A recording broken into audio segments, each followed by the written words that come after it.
Hashtag no music, no intro. We are back. Saints Block Party Podcast. Adam with Wolf, aka Ryan, and our friend Greg Cosell of NFL, joining us again, talking, reviewing the Saints draft class. Good to see you, Greg. Last time I actually saw you was in Indianapolis at St. Elmo's. We were actually in the same room enjoying some steak, Indianapolis finest. I was with another Greg Rosenthal of NFL Network. So thank you as always for coming on and just talking Saints as always, our annual tradition. Thanks for coming on and just enjoying this morning with us. Hey, no problem at all. This will be fun. Uh, I mean, a lot to talk about. There's been a lot of Saints news. Derek Carr retired on Yeah. Saturday, Yep. and kind of sets the stage for a quarterback competition with the quarterback that they drafted 40th overall, Tyler Shough, out of Louisville. Spencer Rattler, who they took in the fifth round last year, maybe Jake Hayner getting in there. I know you have talked a lot about Tyler Shough as a prospect and your love for him as a prospect from this last draft class. Talk to our listeners who are all obviously Saints fans, of what you liked about Tyler Shough coming out of Louisville this past draft class. Well, it's funny. Tyler Shough was, not necessarily someone when the whole process started that was high on people's lists as far as hey, I have to go see Tyler Shough. Um, he was a guy who played in college. This was his seventh season. He'd been through three colleges. He never really had played a full season. Although when he came out of Arizona, he was he was basically a five-star guy coming out, and he went to Oregon. The reason I got into Tyler Shough was Louis Riddick was in our building during the season, pretty much every week through the Super Bowl, and he said to me, he said, "Hey, because he does college games, as you guys know, Yeah. so Yeah. he had done Tyler Shough, I guess, a couple of times during the season, and he said to me, you got to take a look at Tyler Shough." So I said, okay, I'll take a look at Tyler Shough, because I'm one guy, so I try to get through as many guys as I can. I probably Right. see 200 guys in detail, but I can't watch 500 guys. It's just not humanly as much as I'd Right. like to. I can't Right. do it. You know, so I went and I watched Tyler Shough, and I really liked what I saw. I mean, I thought that I start from scratch when I watch quarterbacks. I mean, I start with their mechanics, their footwork, how they drop into the pocket, how they hold the ball. You got to start from the beginning. That's the way I was taught the position by people a lot smarter than I am. So I thought that he had clean mechanics on his drop and his set. He stayed right on the midline, which is a Mm. big deal, by the way. A lot of Mm. quarterbacks do not do that, and that is a big deal because if you drift, that's the term we use. If you Yeah. drift for no reason at all, you are hurting your pass protection. And all of a sudden, you create pressure that does not need to be created. And a lot of quarterbacks, they just drift. And it's even Drake May, he had to work on that, and it got cleaned up in New England. But at North Carolina, he had a tendency to drift. And you create your own pressure because your O line is blocking a certain way. As you guys probably know, I do a podcast with Ross Tucker, Yep. and he used to talk about that. We've had this conversation 1,000 times. He played 7 years in the league as an O lineman, and he said that is the worst. Yeah. Because you're pass protecting a specific way for the quarterback to be in a specific spot, Spot. Yep. and if he's not in that spot, that's a problem. Yeah. Uh, so Shough, I thought was very good mechanically. And the other thing, which is not talked about much, is ball security. He kept both hands on the ball every time he had to move. When I say move, I don't mean run out of the pocket. I mean if he just had to take a step to his right or a step to his left or climb, what we call Mm. pocket movement. He kept both hands on the ball and kept the ball tight to his body. For instance, Shador Sanders had a strong tendency to hold the ball with one hand. Yeah. And in the NFL, that doesn't fly.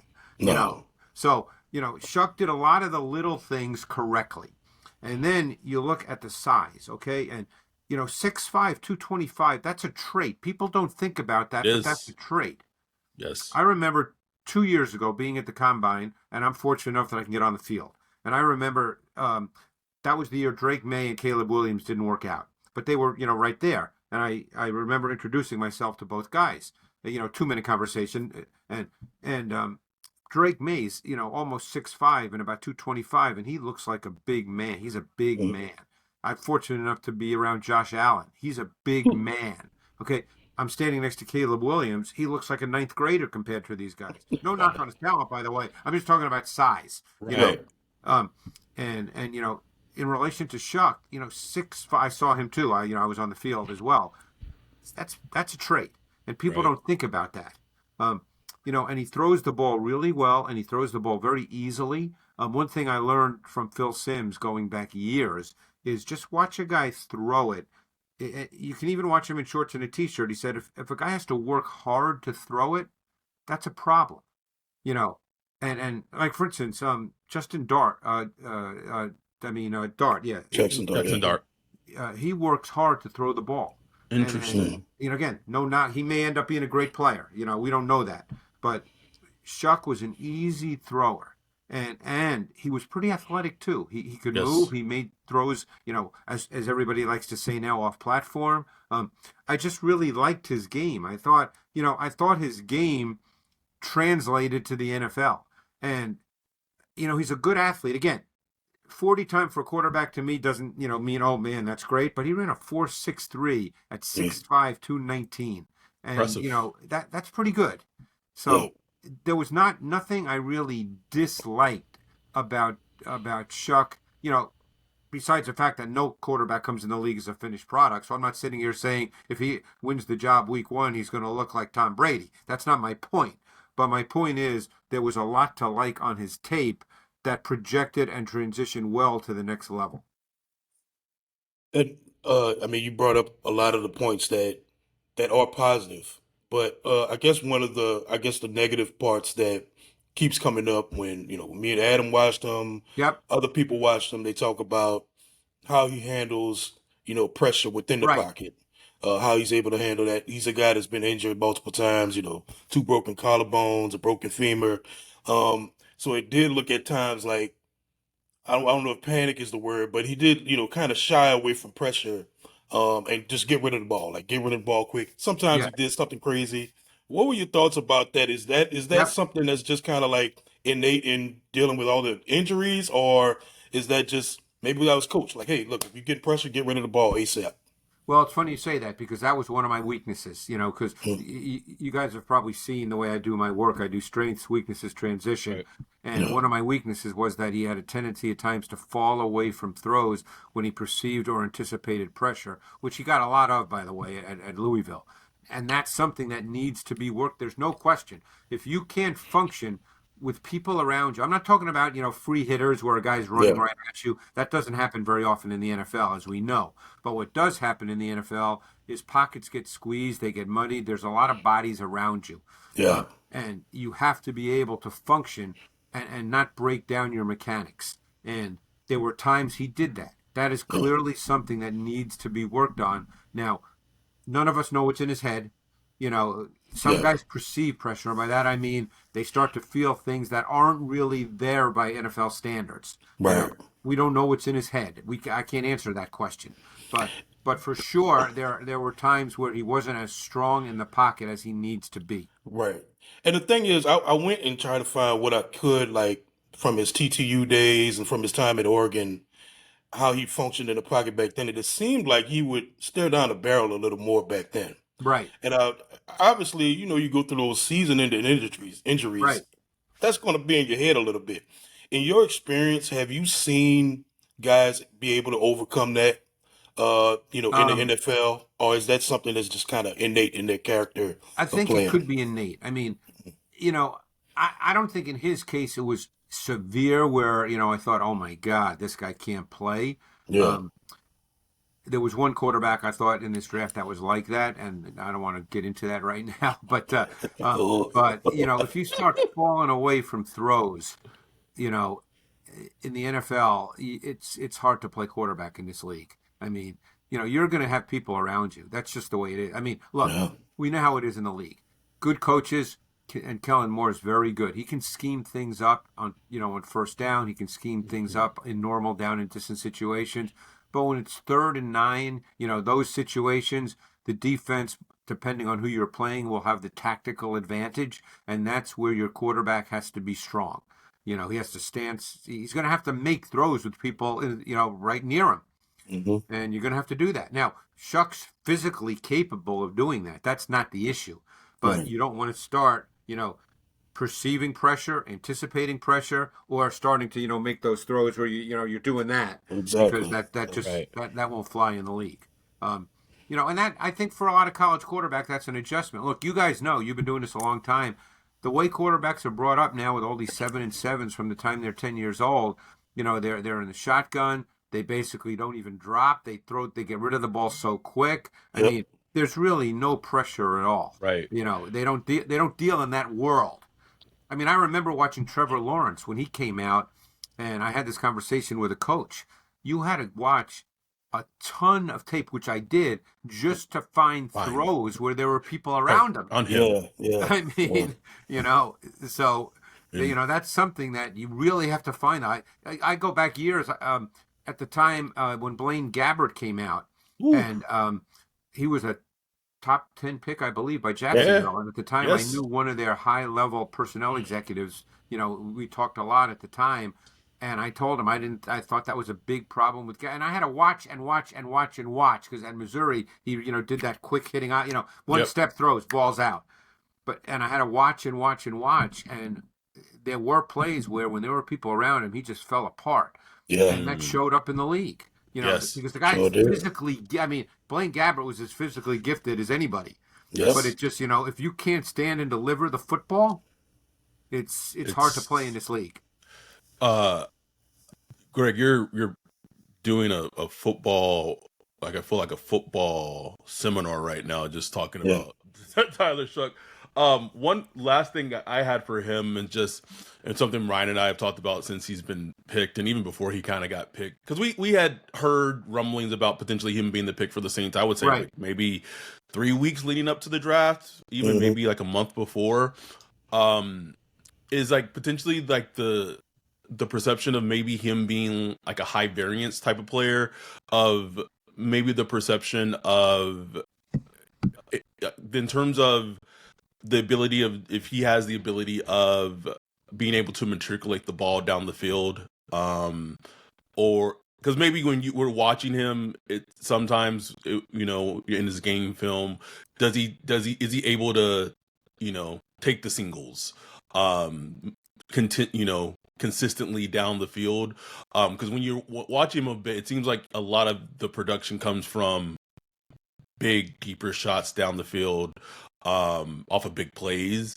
But kind of, especially what was it, the Clemson game, there was like this stretch where he just missed like 8-9 passes and things like that. Right. I think maybe I'm not, and obviously it's not really fair, but using like a quarterback like Cam Ward, I think maybe that's something like Cam Ward didn't get enough credit of the ability for him to matriculate the ball down the field, in the offense that he kind of played in.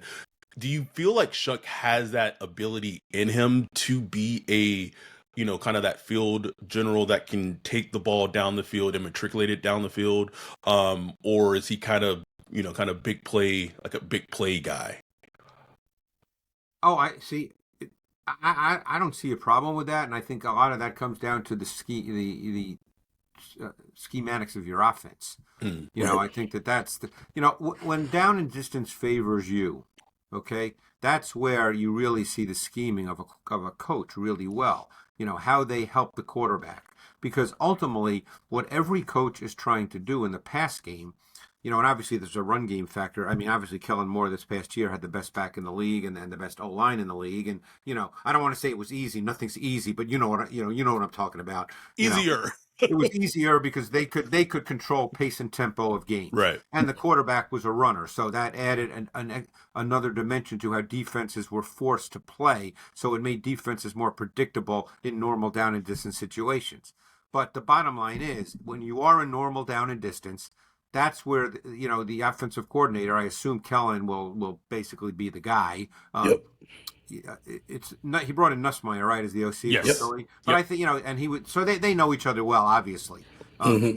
By the way, his son's a really good quarterback prospect, Garrett Nussmeier. I've watched Oh, I've watched his Oh tape. boy. I watched him last week. He's a pretty good prospect. But anyway, the uh, the point is that you can control that more in normal down and distance situations. And what coaches try to do, if you talk to any OC, is they'll tell you that the goal is for the ball to come out to the primary read. Now, is that yeah. going to happen 100% of the time? Of course not. But you can control that more in normal down and distance situations where the fronts are a little more predictable, the coverages are a little more predictable. You can control that. And ideally, that's what you try to do, especially with a young quarterback. Now, keep in mind, and I'm glad we're having this conversation. I mean, this is what I love talking about. There's so much, and it's one reason why I'm not a big social media person, because the game is not about. It's not a black and white thing. There's so many Mhm. variables, and people want Right. to make these bold statements. There's so many variables that are involved. I guarantee, because obviously I like Tyler Shough's tape, and what I always said about Shough was that I thought his tape was the second best tape. I didn't say he's going to be a Hall of Fame quarterback. I said Right. tape was the second best tape that I saw. So if he goes out and wins the job in week one, and I guess the schedule's coming out, I don't usually look at this. That's not like the first thing on my mind, because it's made in me. I'm an old guy, so to me, every sport's in season, and this is not football season. So Right. Right. I'm Right. not waiting with bated breath to see what the schedule is. But anyway, the point is, if he wins the job and has a bad game week one, you know what people are going to say. Oh, Cosell, you don't know what you're talking about. He Yeah. stinks. Yeah. That's the way it works. But with a young quarterback, you're trying to. Obviously, every coach wants to live in as many normal down and distance The situations distances. as possible. But now you're getting into, hey, what about the run game? What about the defense? The last thing you want to have to do with a young quarterback, particularly a rookie, and you saw this with Spencer Rattler last year, is Mhm. be in games where you have to drop him back 45 times. You don't want to do that. And you start doing that, and then it just becomes too hard. I happen to like Spencer Rattler. I mean, God, he's another guy that came out of Arizona as the number one quarterback in the Hmm. Sure country. did. And that first year he had at Oklahoma, people were comparing him to Patrick Patrick Mahomes. Mahomes. Yep. So so I think Rattler is a beautiful thrower of the football. By the way, he's probably a purer thrower of the football than Shough, just in terms of pure throwing of a football.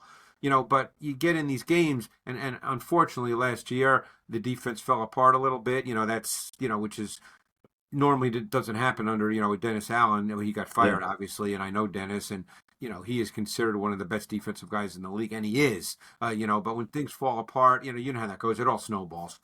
And then fans think a guy's an idiot. Dennis Allen is far from an idiot when it comes to defense. But the point Mm. I'm making is, Rattler was put in just untenable situations. You don't want your young quarterback to be in untenable situations. It's just Mhm. too hard. Right.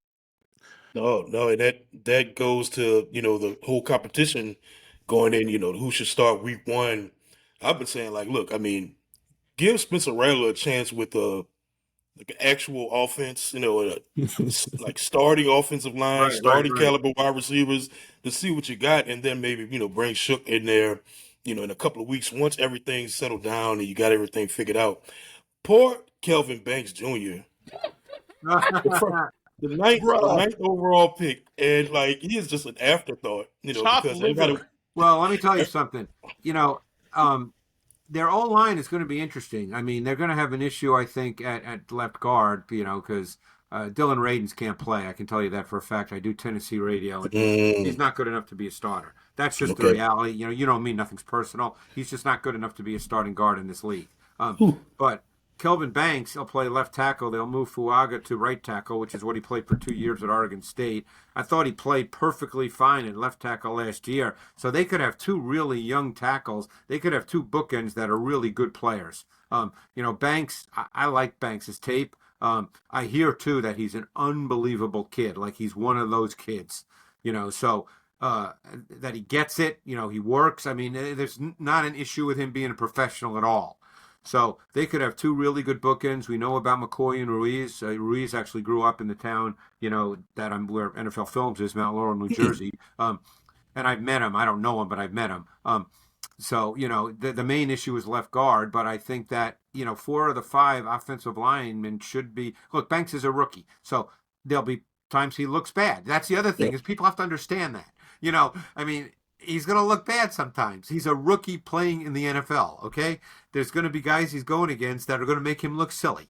It's just the way it is. But I think overall he's a really good prospect. I think he'll be a good player. He's an athletic kid, by the way. And Fuaga, I mean, he's just a man. So, well, I think the O-line should be pretty good, so we'll see if they can run the ball with some kind of consistency that to me becomes a really critical piece for them. Can they run the ball? The point that you're hitting on especially is them having the book and tackle piece, because we'll see how it plays out, because we don't know. Putting Banks at left guard for like his rookie season. Okay. And then shifting him and outside. And keeping Fuaga at left tackle and then, going back to someone like Penning at right tackle or something like that. Yeah. Which then, like, to me, that's like, okay, but then you still have potential. Then you still have a hole at right tackle with Penning. They don't know exactly what they want to do with Banks yet. You would think the simple thing would do, like, you drafted Banks, he was a natural left tackle, keep him at left tackle. Fuaga's a natural right tackle, shift him to right tackle. Maybe put Penning, try him at the Mekhi Becton plan from the Eagles. Maybe try him at left guard, because he is a natural mauler, and see if that works out. So I hope they have the book and left tackles, because if so, that does help with the issues that Tyler Shough has with the pressure long term going forward. And by the way, again, if they look, they'll decide that, through now we're in the rookie camps and then the OTAs and mini camps and training camp, they'll figure that out, and they'll put the 5 best guys out there in their mind. Eventually Banks will be a tackle, clearly, but we'll see what they think is best right now. Obviously Penning's been around now for a couple of years. He's not quite become, he's a first round pick. I don't think he's become what they've hoped. Now, that doesn't mean he can't be. It's not as if he's been in the league 10 years. But clearly they felt they wouldn't have drafted Kelvin Banks if they loved Trevor Penning. Right. Exactly. Right. And a new staff, as you guys know, comes in and sees things differently. So the new staff, the first thing a new staff does is watch literally every snap from the year before. So, they've watched all these guys, and they don't believe Trevor Penning is probably starting caliber. And that's why I'm sure they drafted Banks. No, and that would be understandable. I mean, it's funny because Penning's last year, he played every game, and he was solid at times, but then there was just times it was a disaster. He's just that type of player right now. Yeah.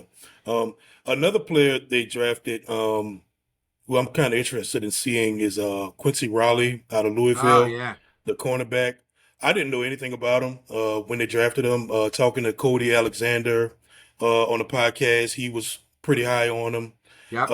What do you remember from him when you scouted him? Well, I know the DB coach of Louisville. He's been at a number of schools. He was at Middle Tennessee State. He coached Kevin Byard and Reed Blankenship. Then I forget where he was, and he coached. Last year he was raving to me about Jarvis Brownlee, who ended up starting for the Titans this year. And Riley played opposite him last year, and then because he told me, he said Quincy Riley may be the best of him. Now, he wasn't drafted that way, but I can tell you for a fact that he loved Quincy Riley. So I mean, obviously I did tape myself. Quincy Riley's an interesting guy. I mean, he's not quite as big as you would ideally like. He looks bigger on tape, and I was kind of surprised when he just came in at 5'10" and 5'8". But I liked his tape. Like, I thought, to me, he was, and you guys know me. I don't do lists, and I don't try to figure out where guys get drafted. But I thought he was better. I thought his tape was better than his draft slot. Let's put it that way. I thought that he kind of showed a deceptive twitch and suddenness to his movement. He was smooth. He was fluid. He played press man. He played it with targeted physicality where he could, disrupt the route.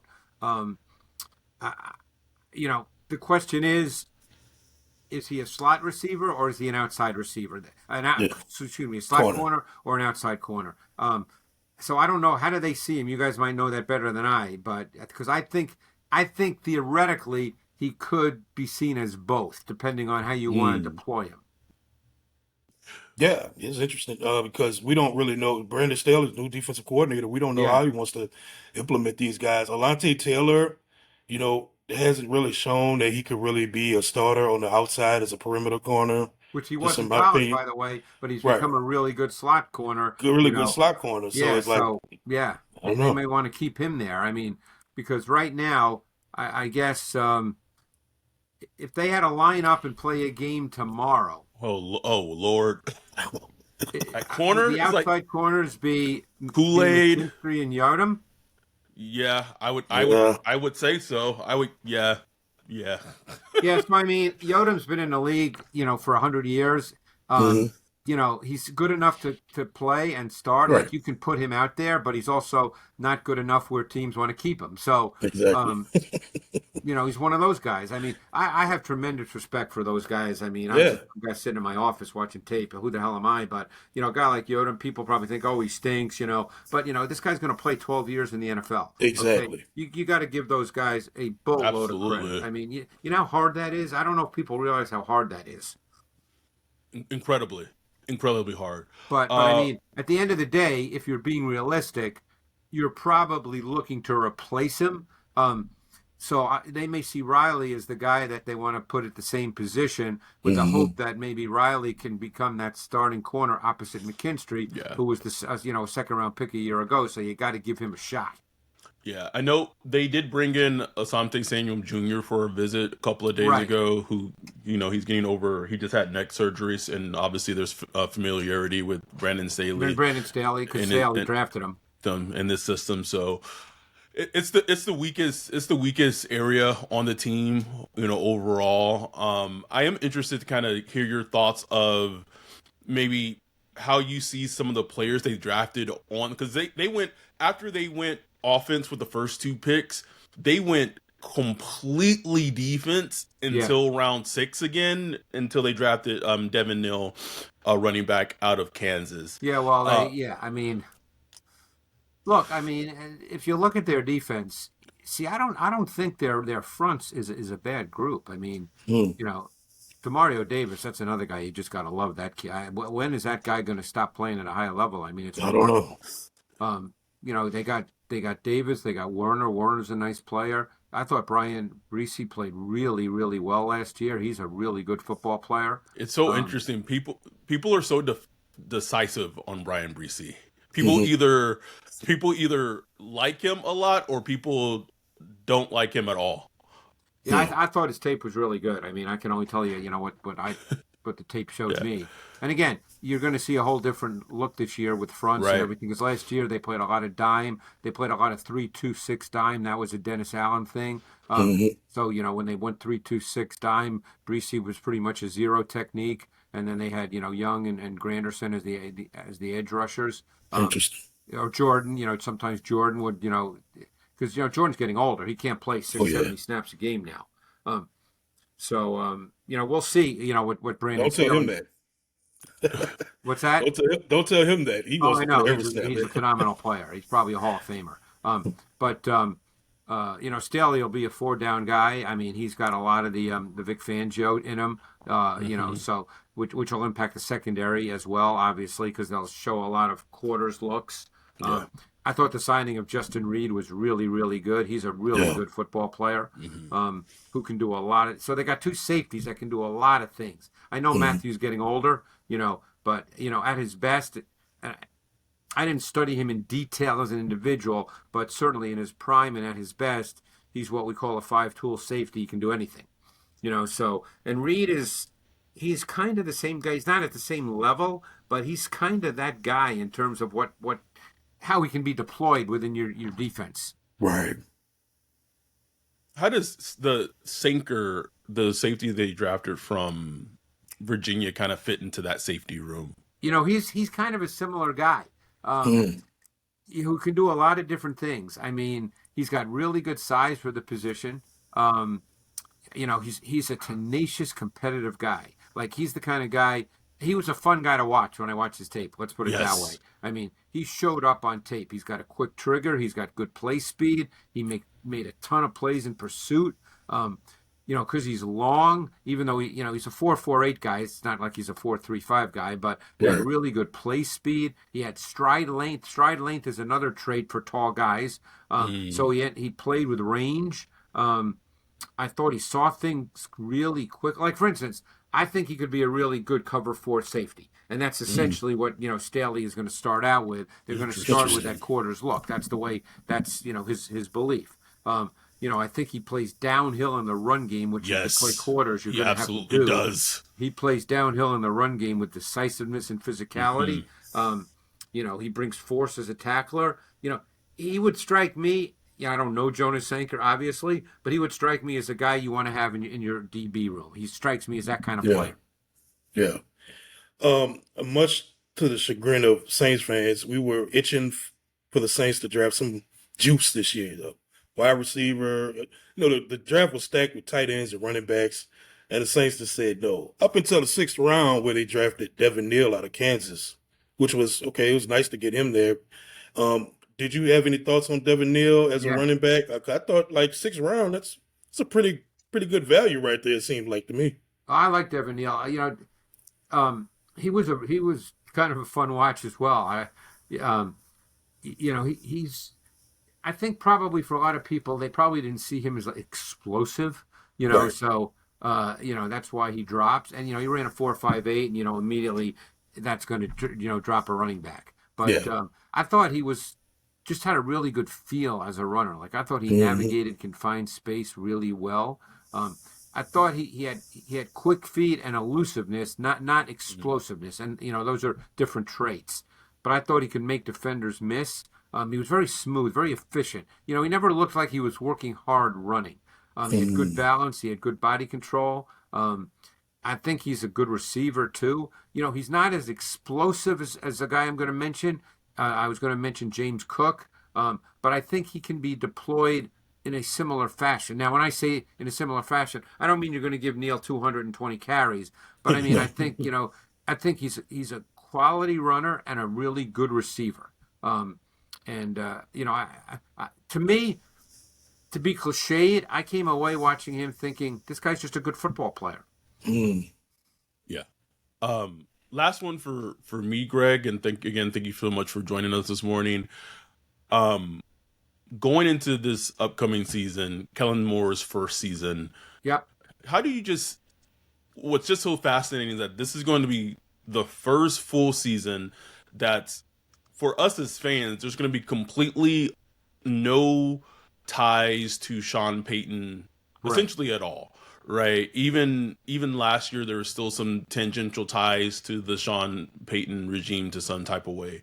But this is going to be the first season completely removal of ties to that. How do you see the scheme and offense that Kellen Moore is going to bring to the Well, Saints coming in, and how is it going to look I'll for answer it make? this way because we just saw it in Philly. One thing Moore will do is he will play to what he believes his talent can do well. Because Mm, I can tell you for a fact, the Eagles were 2-2 this past year at the going into their bye week because they had an early bye week, week 5. And Kellen Moore has a really expansive offensive approach. He wants to do a lot of things, and everybody in that building, the Eagles building, kind of got together and said, "Hey, that's not what this group of players does best." And they kind of condensed things and became what they then became to win a Super Bowl. So he's willing to do whatever is necessary to make this work. So the bottom line is, at this point in time, barring something dropping out of the sky, which is not going to happen, there's no quarterback store where you just go, oh, let me get a new quarterback. The bottom line is it's going to be Shough, Rattler, or Hayner. We're going to go through that process. By the way, Hayner was a fascinating watch in college. I'm not sure he's a true NFL starter, but he was a fascinating watch in college. But anyway, so it's going to be one of those guys. So he's going to have to tailor his offense to the fact that you have to protect them to some degree, but also you still have to be proactive. In other words, you can't play to hide your quarterback. You can help Mm, your quarterback, but you can't hide your quarterback. It's the NFL. There's a difference there.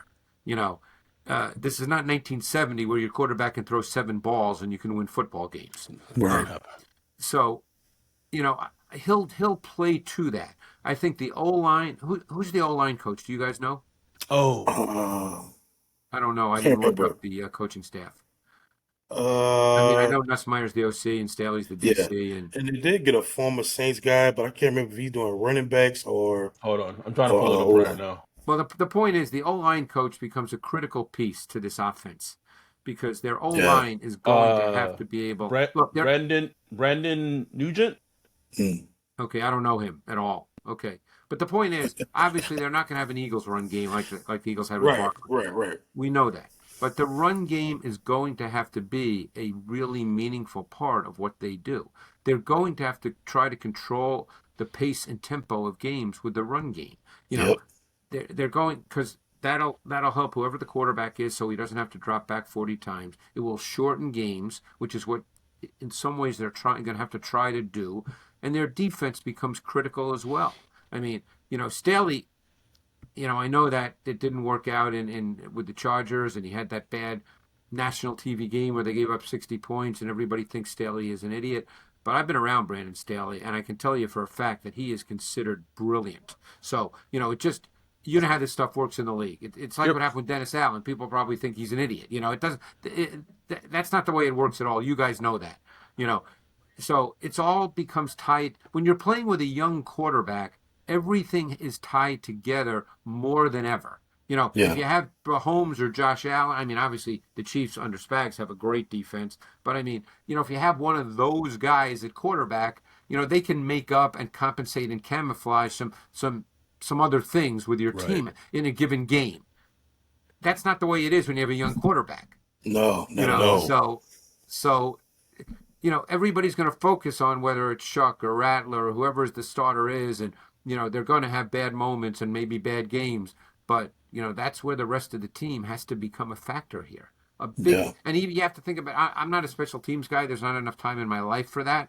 But even the special teams become a huge factor now You- because now you get into the field position element, and what do you do if it's 4th and 3 on your own 50-yard line? I mean, yeah. Now there's so much, and by the way, all this stuff will be thought about before you get to the games. right. Yeah. You're going to have a plan, of how you want to play, but it becomes a really big deal, when you have a young quarterback. No question. I always try to tell like fans, Saints fans, like, man, like rookie quarter, like playing quarterback is just hard, man. Like it Oh is man, so freaking difficult. And even when you think you find a guy, you got to wait and give it time. Not everybody's gonna hit the scene like CJ Stroud or Jaden Daniels last year. That's rare. Like that's this right? rarity that they just hit the scene like that. It just takes time in development, and a lot of teams just don't even have the patience to deal with it anymore, No, no, and then the fan base, which is not that coaches should be making decisions based on fans, but with all the social media, all that stuff's out there. It's Yeah. just you can't avoid it. It's just out there all the time. Look, we're in OTAs now, and you guys know, literally every play somebody's commenting as if it's the most meaningful play we've ever Yeah. seen. It gets a little silly. You know how that Yeah. goes. You know, I mean, it just look. I've spoken to coaches who'll say, look, even though young quarterbacks have to play early, that's the nature of the league now, and can have success. Look at C.J. Stroud. And others. I mean, Bo Nix had great success. He had obviously Sean Payton's great at that. Yeah. But I guarantee if Sean Payton sat down and you had an honest conversation with him, he would tell you it really takes 3 years for a quarterback to really Hmm. figure it all out.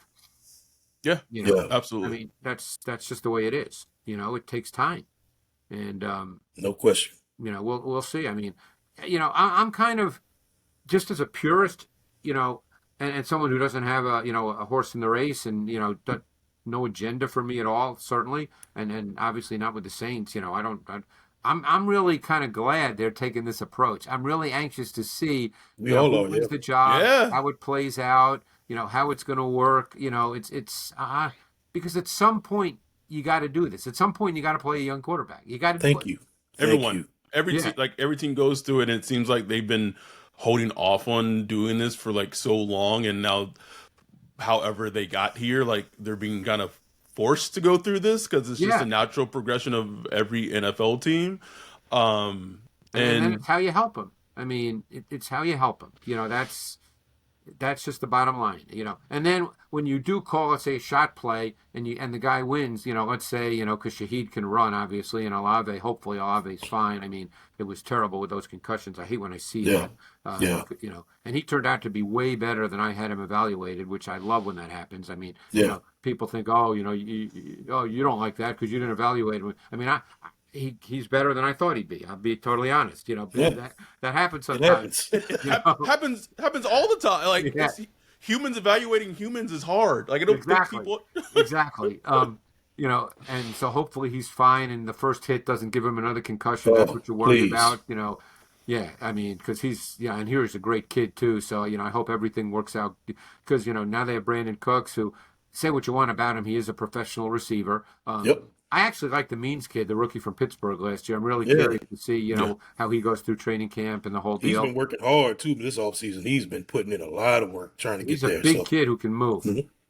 But the point I'm making is they do have receivers. So now, when you call the shot play, when it's between the 40s and you call the shot play, those are the plays your quarterback has to hit. When you have a Mhm. young quarterback, he's got to hit those because those are the ones where you're being proactive and you know what you're going to get with the defense and you're attacking a specific defense, and those are the ones he's got to hit. You're not expecting him to be great on 3rd and 9. You're just not. You know that. I mean, you want him to be, and you hope you can really do a good job with him. But realistically, when it's 3rd and 9 and you're playing a great defense that shows you a lot, disguise, late rotation, pressure looks, the whole deal, you're not expecting Tyler Shough or Rattler to be awesome. Right. It's just that's unrealistic. it's a tough ask. Yeah. Uh, but we're fascinated to see how it plays out. Sorry, I didn't realize my camera battery was low.